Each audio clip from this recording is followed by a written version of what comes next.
ప్రసాద్ అన్న బాలాద్రన్న నీ దగ్గర పట్టుకుంటాను చాలు.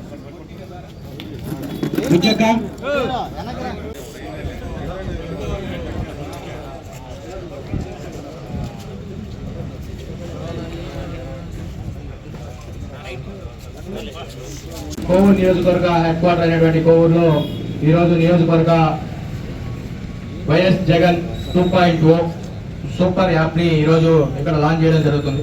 ఈ సూపర్ యాప్ ని లాంచ్ చేయడానికి ముఖ్య ఉద్దేశం ఏంటంటే వైఎస్ఆర్ కాంగ్రెస్ పార్టీకి సంబంధించినటువంటి అన్ని అఫీషియల్ యాప్స్ ని రిపోర్ట్లు కొట్టి దాన్ని బ్లాక్ చేయడం జరిగింది. దాన్ని తీసుకొని వచ్చేదానికి చాలా కష్టపడడం కూడా జరిగింది.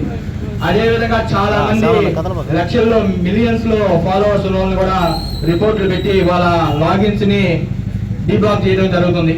ఇవన్నీ గుర్తించినటువంటి మన వైఎస్ఆర్ కాంగ్రెస్ పార్టీ అధినాయకులు జగన్మోహన్ రెడ్డి గారు ఈరోజు వైఎస్ఆర్ కాంగ్రెస్ పార్టీకి సంబంధించిన ఒక జగన్ 2.0 సూపర్ యాప్ ని లాంచ్ చేయడం.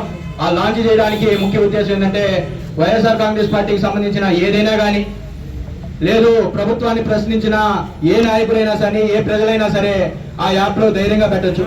ధైర్యంగా పెట్టిన తర్వాత ఆ యాప్ లో డిలీట్ చేయాలా అంటే ఒక ఆ గ్రూప్ కు సంబంధించిన అడ్మిన్ తప్పగా ఇంకెవరు దాన్ని డిలీట్ చేసేదానికి వీలు కాదు. ఈ రోజు ప్రశ్నిస్తే కేసులు పెడుతున్నారు. లేదు ఏదైనా మాకు బాధ కలిగిందని చెప్పి రోడ్డు ఎక్కి అడిగితే ఆ పార్టీకి సంబంధించిన వ్యక్తులు దాడులు చేయడం కూడా మనం కళ్ళారా చూస్తా ఉన్నాం. ఈ రోజు రైతులు కష్టపడతా ఉన్నారు, ఆడవారు కష్టపడతా ఉన్నారు, ఉద్యోగులు కష్టపడతా ఉన్నారు. నిరుద్యోగ వృత్తి అయితే మరీ విపరీతంగా మోసం చేయడం జరిగింది. వాళ్ళకి సంవత్సరానికి 3 సిలిండర్లు ఇస్తానని చెప్పి ఈ 2 సంవత్సరాలు గడుస్తుంటే ఒక్క సిలిండర్ ఇచ్చారు. ఆ ఒక్క సిలిండర్ కూడా పొదుపు పథకం కింద అప్పుడు ఎన్టీఆర్ గారు తీసుకొని వస్తే ఆ పథకం కింద ఉండే మన మండలంలో అయితే 250 సిలిండర్లు 300 సిలిండర్లు ఇవ్వడం జరిగింది. మరి చాలా దారుణం. అదేవిధంగా 1500 రూపాయలు ప్రతి ఆడబిడ్డకి ఇస్తారన్నారు. ఆ ఆడబిడ్డకి ఎవరికి ఈ రోజు చాలా బాధపడతా ఉన్నారు. ఆడబిడ్డ కూడా మేము మోసపోయామని. పొదుపు మహిళలు అయితే రుణమాఫీ చేస్తామని చెప్పి ఆ రోజు జగన్మోహన్ రెడ్డి గారు చెప్పిన క్షణమే రుణమాఫీ అధికారంలోకి వచ్చిన చెప్పిన క్షణం రుణమాఫీ చేశారు. అలా జగన్మోహన్ రెడ్డి గారు ఆడవారి పట్ల చాలా మేలు చేసే విధంగా పథకాలు తీసుకొని వచ్చి చేస్తే ఈ రోజు ఎన్డీఏ కూటమి ఏది చెప్పకుండా ఏది చెప్పినా కూడా అది చేయకుండా కేవలం నోటి మాటకే దాన్ని నిలబెట్టడం జరుగుతుంది. ఎక్కడ కూడా గ్రౌండ్ లెవెల్లో అది కనబట్టడం. పేదవారు చాలా ఆశగా ఉన్నారు. ఎక్కడ మాకు ఇల్లు లేవు, ఇల్లు కట్టుకునే దానికి వసతి కల్పిస్తారా అని చెప్పి చాలా ఎదురు చూస్తా ఉన్నారు. ఇలా చెప్పుకుంటూ పోతే అన్ని వ్యవస్థల్లో ఈ రోజు నష్టపోవడం జరిగింది.